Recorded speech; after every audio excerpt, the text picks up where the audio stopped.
কিছু কিছু মানুষ আমাকে বলছেন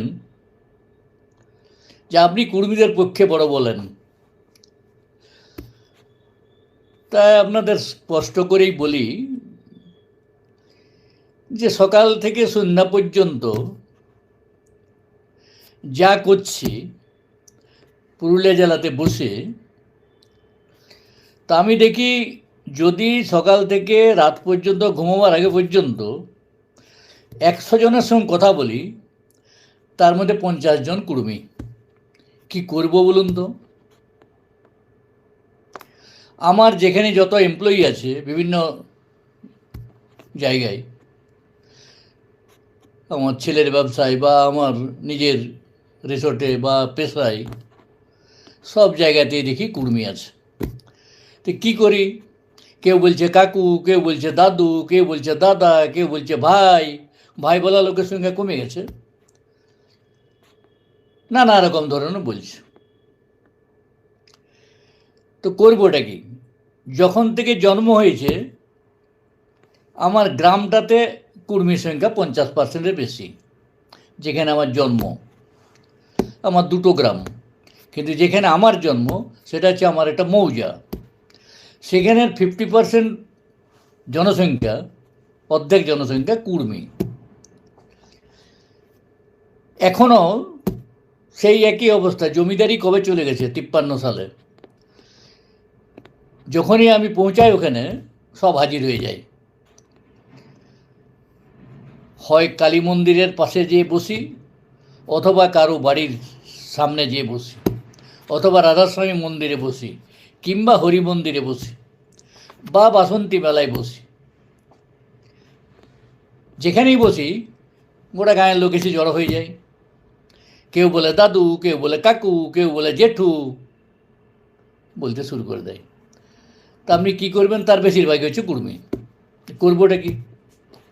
আর যারা কুর্মী আন্দোলন করে, যারা নেতা তারা সবাই জানে যে আমার কুর্মীদের মধ্যে বহু পরিচিতি জন্ম থেকেই চলে আসছে। আমাদের বেশিরভাগ প্রজা কুর্মী, অতগুলো মৌজাই। কি করবেন? তাহলে কুর্মীদের সঙ্গে সম্পর্ক তো থাকবেই। যারা আমার থেকে সিনিয়র, বাবার বয়সী যারা ছিলেন, তাদেরকে কাউকে সবাইকে কাকু বলতাম। তো কুর্মী বলে কাকা বলা যাবে না, এরকম তো কোথাও ছিল নাই। আর আমাকেও কেউ ভাই বলবে, কেউ কাকু বলবে, কেউ দাদা বলবে, এ তো কোনো বাধা নেই, এটা তো বলা চলবে। তাহলে কুর্মীদের প্রতি নরম হওয়ার একটা কারণ আছে, কারণ আমি ওদেরকে চিনি ভালো করে। ওদের চরিত্র আমি জানি, ওদের মানসিক গঠন আমি জানি। আমার এগুলো জানা, অনেকের জানা নেই। আমি ভূমিপুত্র, এটুকুই। আমার 2500-3000 বছরের ইতিহাস আছে। যতদূর লেখা আছে তাতে আমি 54 জেনারেশন। আমি আমাদের পরিবারের যেদিন থেকে বরাহভূম রাজত্ব শুরু, সেদিন থেকে আমরা আছি। এই কবে শুরু তার ইতিহাস এখন খুঁজে বার করুন। বরাভূম নামটা তখন থেকেই হয়েছিল। হয়তো কোনো রাজার নাম ছিল, তার থেকে বরাভূম হয়েছে। বরাভূম লয়, কথাটা হচ্ছে বরাহভূম। অনেক জায়গায় এখনও লেখা আছে বরাহভূম, আবার অনেক জায়গায় বরাভূম করে দিয়েছে, হটা কেটে দিয়েছে। যেমন বরা বাজার, কথাটা হচ্ছে বরাহ বাজার। কোনো বরাহ মিহির হয়তো ছিলেন, তার নামের থেকে বড় বাজার। বড় বাজার বলতে গেলে কলকাতার বড় বাজার, কিন্তু এখানে ওই যে বরাহ বাজারকে বড় বাজার। আমি কিন্তু বরাহ বাজারে লিখি, আমি কিন্তু বরাহভূম লিখি, আমি কিন্তু পুরুলিয়া লিখি। আমি এখনও পুরুলিয়া লিখি নাই। তার কারণ অরিজিনাল যে নাম, সেই নামটাই আমি লিখে যাই। আমাদের পত্রিকায় যারা দেখেন তারা দেখতে পাবেন পুরুলিয়া লেখা আছে, কারণ গ্যাজেটে পুরুলিয়া কথাটাই আছে, ওয়াইএ। এখন কুর্মীদের কথা, কুর্মীদের দাবি। কুর্মীদের দাবিটা কি? কুর্মীদের দাবিটা হলো যে ওরা এসটি হতে চায়। ওরা এসটি ছিল, এসটি আবার হতে চায়। কী কারণে ওদের এসটি তালিকা থেকে বাদ দেওয়া হয়েছিল তারা জানে নাই। অনেকেই জানে নাই, আমিও জানি নাই কেন বাদ দেওয়া হয়েছিল। বাদটা অবশ্যই কংগ্রেস আমলে হয়েছিল। অবশ্যই কংগ্রেস আমলে। এখন বিজেপি সরকার বলতেই পারে আমরা তো বাদ দিইনি, যারা দিয়েছিল তারা ভোগ করুক, আমরা কি করব। এই দাবিটা মিটলে তাদের কি পাওনা হবে সেটা পরে, কিন্তু যে দাবিটা তারা করছে এই দাবি যুক্তিযুক্ত কি না এইটা বিচার করার অধিকার কার? সরকারের। সরকার বহু গোষ্ঠী, বহু জাতি, বহু সম্প্রদায়ের মানুষকে কখনো জেনারেল কাস্ট থেকে ওবিসি করছে, কখনো ওবিসির থেকে এসটি করছে, কখনো এসটির থেকে এসসি করছে, এসব তো হচ্ছে। আজ তো নতুন কিছু নয়, এটা নতুন কিছু নয় যে কুর্মীদের এসটি করা যাবে না, এসটি তালিকাভুক্ত করা যাবে না, এরকম কোনো কথা নয়।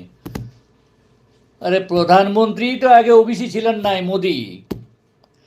তিনি তো ঘাঁচিতেলি, ওখানে ঘাঁচিতেলি ওবিসি ছিল না, কিন্তু সেটাকে প্রধানমন্ত্রী যখন মুখ্যমন্ত্রী ছিলেন তখনই ওটাকে ওবিসি করে দেওয়া হয়েছে।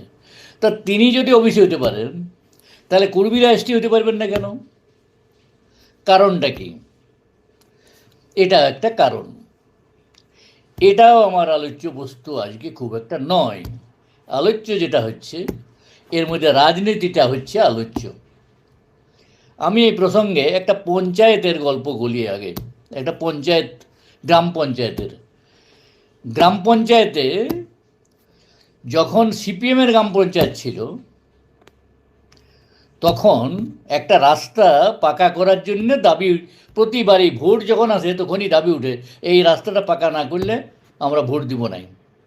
তখন বড় বড় নেতা এসে হাত জোড় করে বলে দেয়, আপনারা ভোটটা দিন, এখন তো ঘোষণা হয়ে গেছে, আমরা তো আর এই রাস্তাটা এখন করতে পারবো না, ভোটটা পেরাইলেও কি আপনার রাস্তাটা হয়ে যাবে। এরকম করে 4টা ভোট পেরাইলো, বাম আমলের কথা বলছে। 4টা ভোটের সময় কিছু হলো না। ওই প্রতিবারে আসে, হ্যাঁ এই ভোটটা পেরাক বললাম, মানুষ ভুলে যায়। গ্রামের মানুষ, পুরুলিয়া জেলার মানুষ অধিকাংশ নিরীহ শান্তিপ্রিয় মানুষ, ঝুট ঝামেলা তারা পছন্দ করেন না।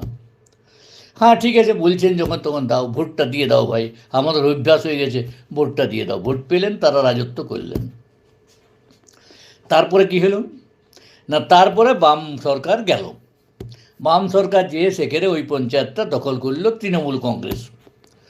তৃণমূল কংগ্রেস দখল করার পর, দখল করার আগে মানে ভোটটা হবে আর কি, যখন পঞ্চায়েতের ভোট, তখন ওই একই দাবি যে আমাদের এই গাঁয়ের রাস্তাটা হচ্ছে না, আমরা ভোট দিব না।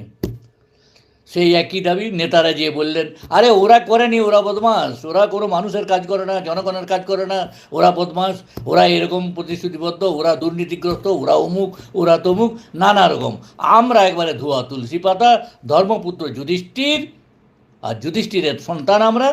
আমরা ভোটে জেতার পরেই 1 মাসও লাগবে না, রাস্তাটা হয়ে যাবে। রাস্তা হয়নি। প্রথমবার গেল, দ্বিতীয়বার পঞ্চায়েত ভোট, আবার সেই একই দাবি। 3 বছর পেরিয়ে গেল, তারপরে বছর। একদিন আমি ওখানে যেয়ে আমার গাড়িটা আটকে গেল, ওইখানে ঢুকতে যেয়ে গাড়িটা আটকে গেল। গাড়িটা যখন আটকে গেল, গ্রামে 2-4 জন এসে ঠিকঠাক করে আমাকে গাড়িটা পার করে দিল, আমারই গ্রাম। তখন আমি ওদেরকে জিজ্ঞেস করলাম, হ্যাঁ রে, এই রাস্তাটা হচ্ছে না কেন? ভোট যখন আসে তোরা ভোট দিস আর রাস্তাটা করাতে পারিস না কেন? বলছে করাতে পারছি নাই তো। বলছি বলে বলে হয়, লোকে বলছে এই নাই ওই নাই, আমি নাই তো মনে হয় তো মনে হয়। এই মুহূর্তে পঞ্চায়েত সমিতিটা গেল ভেঙে, পঞ্চায়েত সমিতিটা ভেঙে গেল, কারণ ওইটা গ্রাম পঞ্চায়েতের পক্ষে রাস্তাটা করা সম্ভব নয়। পঞ্চায়েত সমিতিটা বিডিও ওভারঅল পাওয়ার হয়ে গেল। আমি একদিন বিডিওকে ফোন করলাম, এখান থেকে ফোন করে বললাম যে এই রাস্তাটা এখনও পর্যন্ত হয় নাই কেন? বিডিও কোনো জবাব দিতে পারলো না। কেন হয় নাই তার কারণ কিছু বললো, আমি তো জানি না, এই পঞ্চায়েত সমিতি এটার জন্য কিছু না। বলে এখন তো পঞ্চায়েত সমিতি নেই, এখন তো তুমি ওভারঅল পাওয়ার তোমার, তুমি করতেই পারো। সেরকম কোনো জবাব দিল না। কি হলো, এখানকার ডিএমকে আমি ফোন করলাম, ডিএমকে অলোকেশ রায়, অলোকেশ প্রসাদ রায়, তখন ডিএমকে আমি ফোনে বললাম যে এই রাস্তাটা হবে কি হবে না, আমাকে জবাব দিন। হবে কি হবে না, ইয়েস ও নোতে বলুন। আপনি রেগে যাচ্ছেন, বলি না রাগিনি, তবে রাখতে বাধ্য হচ্ছে। হবে কি হবে না এই জবাবটা দিন। কনফারেন্সে বিডিওকে নিল, বিডিওকে নিয়ে আমি শুনছি, বিডিওকে নিয়ে আমাকে বলছেন এই রাস্তাটার টেন্ডার তুমি আজকের মধ্যে করো, আর যে টাকাটা লাগবে সেই টাকার যদি তোমার ফান্ডে না থাকে তাহলে জেলা পরিষদের ফান্ড থেকে আমি দেওয়ার ব্যবস্থা করব, কিন্তু রাস্তাটা হওয়া চাই। আমাকে শুনিয়ে দিলাম।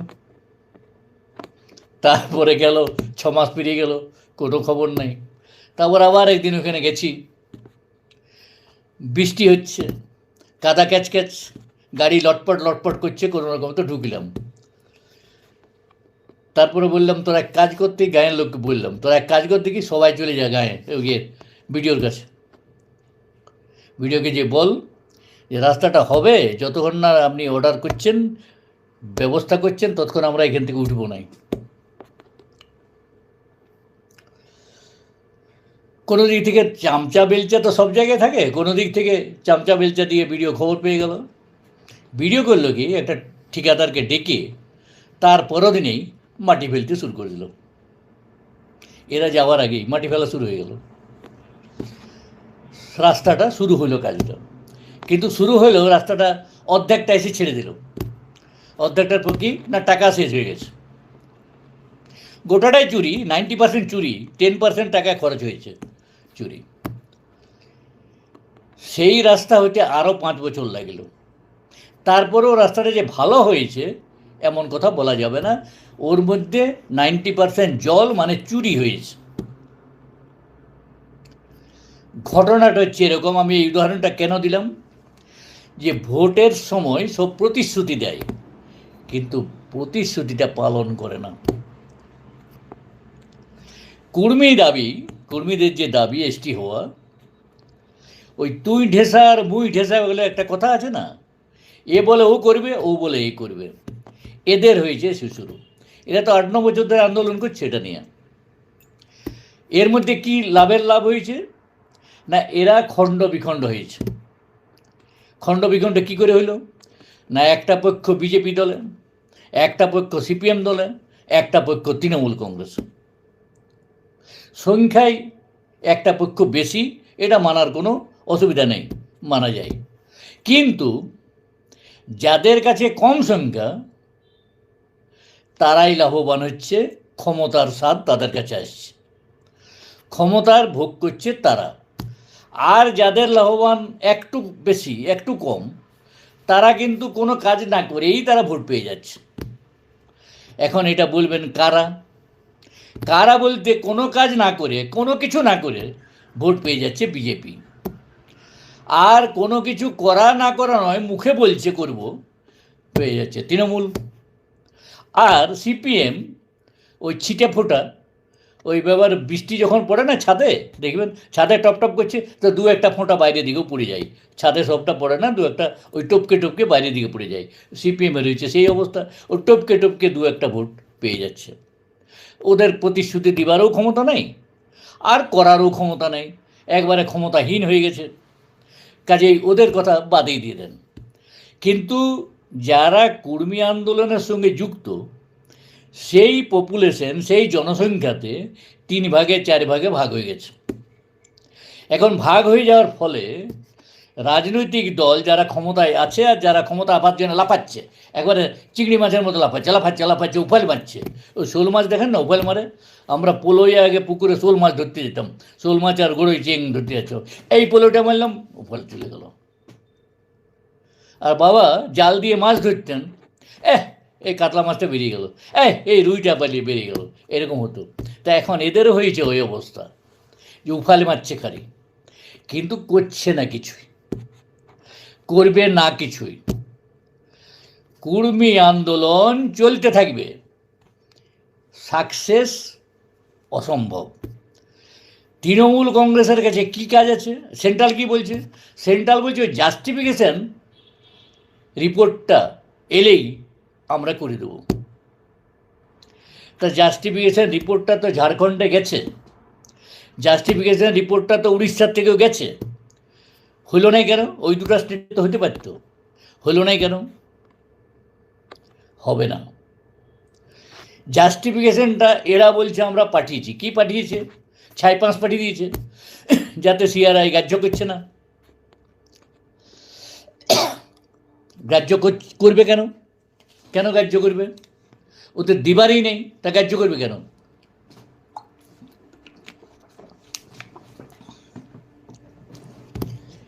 এখন তাহলে আন্দোলনটা হবে কি?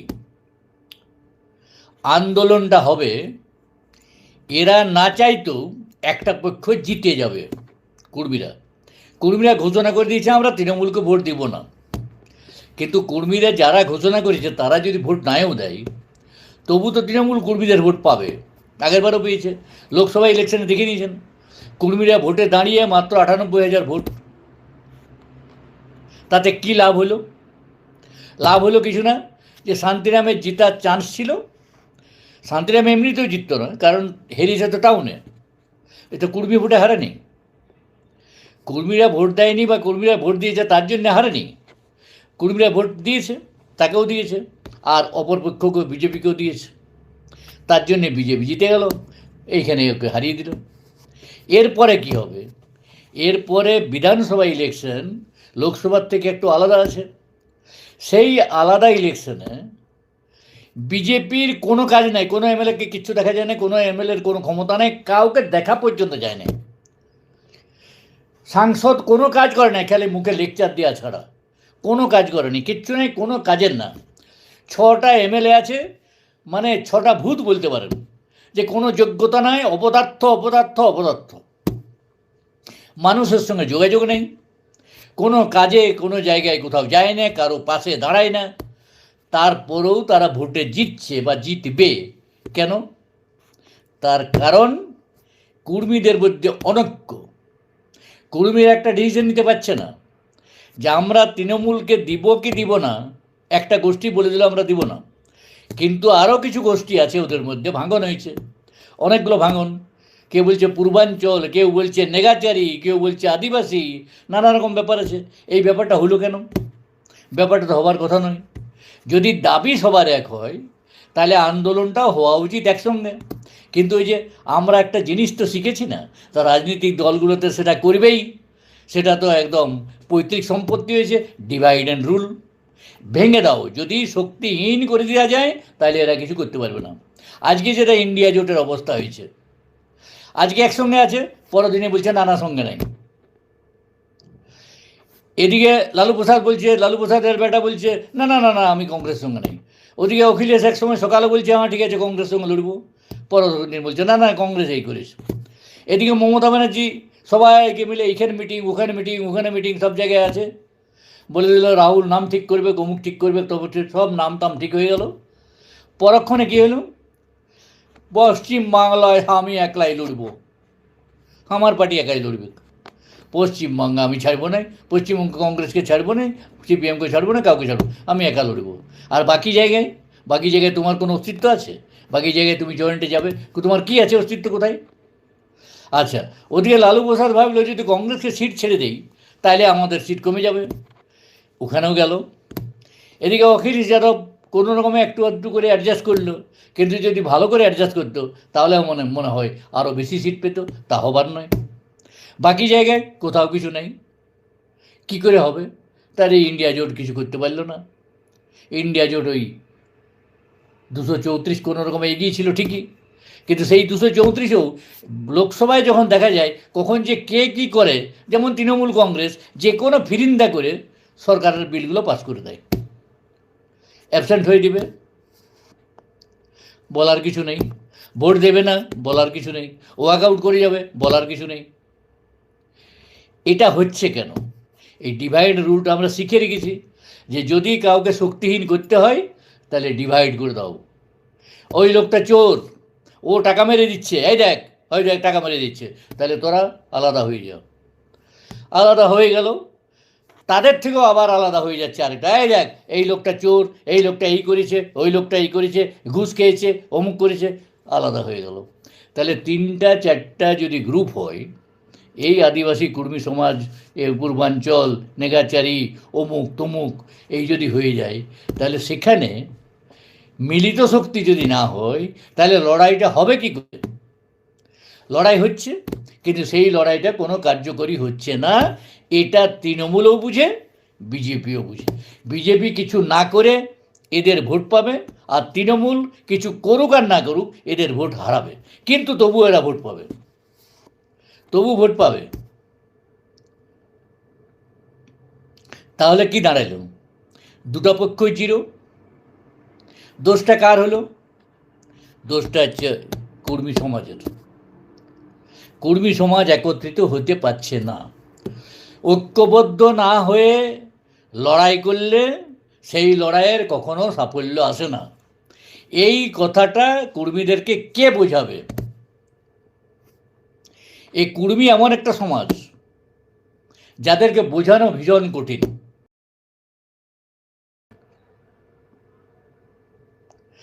এই যেখানে অবস্থা, সেখানে সভা মানে রাজনৈতিক ধান্দাবাজরা, যারা রাজনীতি করে ক্ষমতার লোভে, যারা কাজ করে, যারা ক্ষমতায় টিকে থাকতে চায় নানা রকম প্রতিশ্রুতি মিথ্যা বাঁওতা দিয়ে, তারা তো লুটে খাবার লোক। তো লুটে খাবার সরঞ্জাম যেখানে আছে, সেখানে তারা ভাঁওতা দিয়ে, প্রতিশ্রুতি দিয়ে, মিথ্যা। স্বাভাবিক। এই অবস্থায় কি দাঁড়াবে? দাঁড়াবে এটাই যে কর্মী আন্দোলনের শক্তি ক্ষয় হবে, কোনোটাতেই তারা সাকসেস করতে পারবে না। তাদের বিফলতা আগামী দিনে আমি দেখতে পাচ্ছি। তো এইটা কি করে সম্ভব? এইটা একমাত্র সম্ভব যদি তারা ঐক্যবদ্ধ হয়ে লড়াইটা করে। এতগুলো কর্মী এমপি আছে, তারা লোকসভায় কেন তুলছে না যে ভাই কর্মীদের কেসটি করে দাও? তুলছে না কেন? তারপরেও বিজেপিকে তোমরা ভোট দেবে। তোমরা বলছো তৃণমূলকে দেবে না, তো বিজেপি কী জন্য দেবে? কোন সুবিধার জন্য বিজেপিকে দেবে সেটা আগে বলো। তাহলে তোমরা কি আগেই ঠিক করে নিয়েছো যে তোমরা বিজেপির পক্ষে? তোমরা ভাবছো যে বিজেপি তোমাদেরকে এসটি করে দেবে? অসম্ভব। আমি বলেছি 100% অসম্ভব। বিজেপি কোনো দিন তোমাদের কোনো এসটি করে দেবে না, একদম গ্যারেন্টি দিয়ে আমি বলতে পারি। Guarantee guarantee guarantee 100% guarantee. ওরা করবে না, করলে এতদিন করে দিত। কারণ এতগুলো এমপি কোথায় কদিন কে বললো বলুন তো? একদিন পেন্দলা জ্যোতির্ময় বলছিল ওরা এই করছে অমুক করছে, ওই হয়ে গেল ওই পেন্দলা কথাগুলো। আরও তো অনেকগুলো এমপি আছে, তারা কি করলো, কবে বললো, কখন করলো, কি করলো? এই যে এখানে অনেকগুলো এমএলএ সই করে তখন একবার তোমরা রিজলিউশন নিয়ে গেছিলে, বিধানসভায় কেউ তুলল? কেউ একবার বলল যে আমি নরহরির লেকচার দিয়েছিলাম, একটা লেকচার এক জায়গায় বলছে আমি কর্মী, আমি মাহাতো, আমি এমএলএ। তার জন্য করলোটা কি? বিধানসভায় এটা নিয়ে শোরগোল তুলেছিল? মোটেই করে নেই। কেন করে নেই? এখানে যতগুলো এমপি এমএলএ বিধানসভায় কে কে প্রশ্ন করলো এই নিয়ে? কেউ করেছে? নরহরি করে নেই। এইদিকে আমাদের এই যে ইয়েতে আছে বল্লামপুরে, যে কীরকম বানেশ্বর করেছে কি? করে নেই। সুশান্ত করেছে কি? করে নেই। করেছে কি? করে নেই। তাহলে আর কে রইল?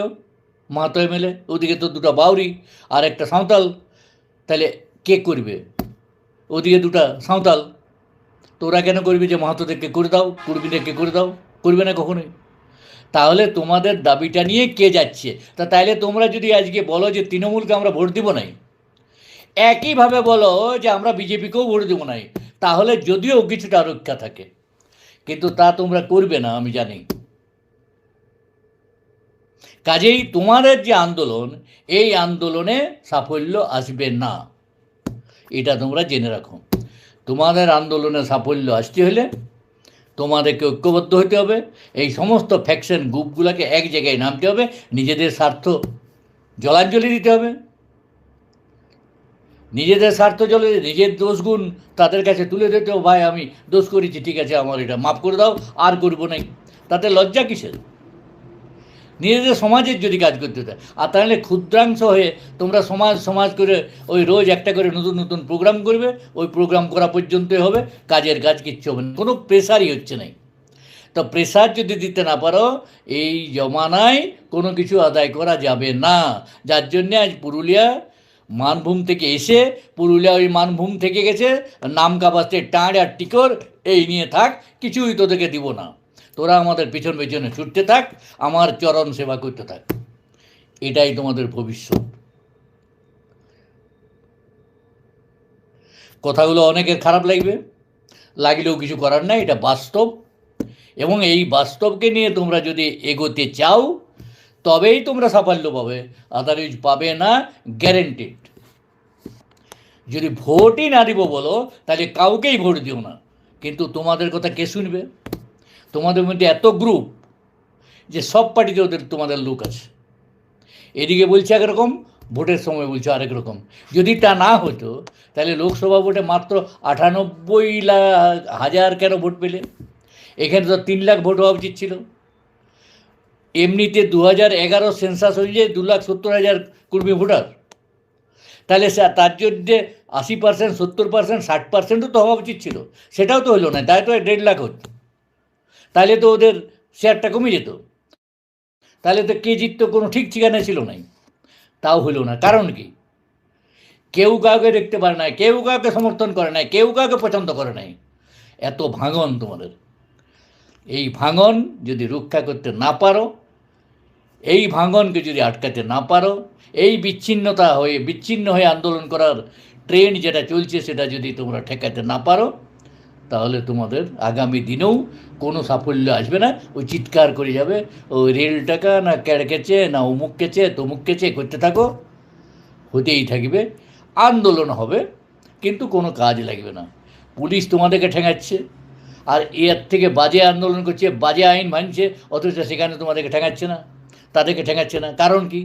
তার কারণ ওরা জানে যে এদের উপরে লাঠি চালালেও এরা কিছু করতে পারবে না, এদের এত ভাঙন। এই ভাঙনটার জন্যেই আজকে তোমাদের এই দশা। কেউ কিছু মনে করো না বাবা, আমি তোমাদের ভালোর জন্য বলছি। যেসব কর্মী দর্শক শ্রোতারা এই ভিডিও শুনছেন তাদের কাছে আমার হাত জোড়ন করুন, তোমরা ঐক্যবদ্ধ হও, ঐক্যবদ্ধ হয়ে আন্দোলন করলেই সাকসেস আসবে। আর তা না হলে আন্দোলন করো, ওটা একটা ব্যবসা হয়ে যাবে, পেশা। ঠিক আছে ভাই, আন্দোলন করছি, কিন্তু আন্দোলনে কোনো সার্থকতা নেই। এইটুকু বলে আজকে যারা ছিলেন তাদের সবাইকে আমার কৃতজ্ঞতা আর ধন্যবাদ জানিয়ে শেষ করছি। ভালো থেকো বাবা।